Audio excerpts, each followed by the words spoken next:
Lou, you had a 140-pounder win the NABF Regis Prograis. Can you talk a little about Well, he's right there at Regis. Step forward. Wolf. Regis was one of the prospects of the year on from ESPN last year. Was on a bunch of prospects of the year list. I'm proud to promote him. He won the NABF title. It's going to put him in the rankings of 140, and I think you're going to see him challenge for a world title or make a real move in the division, soon. And he had a great win tonight. He stopped the guy and won the NABF title. And thank you, JJ, for. Could you bring him up for a minute? Hey, Regis, you want to come up for a second?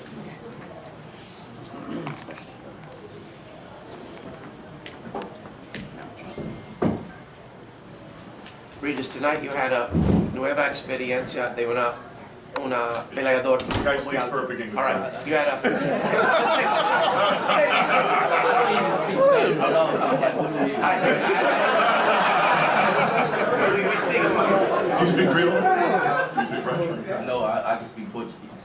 Eu falo também. You Okay.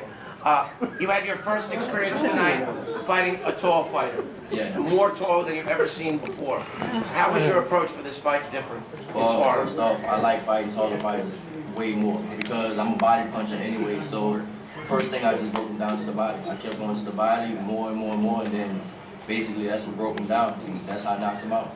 Regis, Xavier Porter, BrooklynFights.com. Tell everybody how does it feel to be fighting at the Barclays Center? I love it. I love New York. This is my first time being in New York, but I like it. I like it a whole lot. And I mean, just being in the crowd, the energy and all that stuff. I mean, I didn't have the crowd like Sean Porter and them had, but I still had it, you know what I mean? So I like that. It was a lot of energy to it. And can you tell everybody the meaning behind the mask, the wolf mask? The wolf mask, I'm the Rougarou. That's Regis, aka the Rougarou. So the mask is like a Creole type of swamp monster, basically like the boogeyman of New Orleans or Louisiana. That's what I am. Does it give you any special powers? I wouldn't say it give me no special powers. Nah, it's just. No, but I'll tell you what gives him a little bit of special power. This is a guy that really, people talk about adversity and going through adversity. And his family went through, Katrina and lost pretty much everything. He had to be relocated to Houston. And, he was a terrific amateur prospect that sort of got lost in the shuffle. People sort of forgot him when he lost everything he had and he had to relocate to Houston, which was lucky for me because JJ called and I found him. But when you've gone through that kind of adversity, man, another guy in a ring doesn't scare you.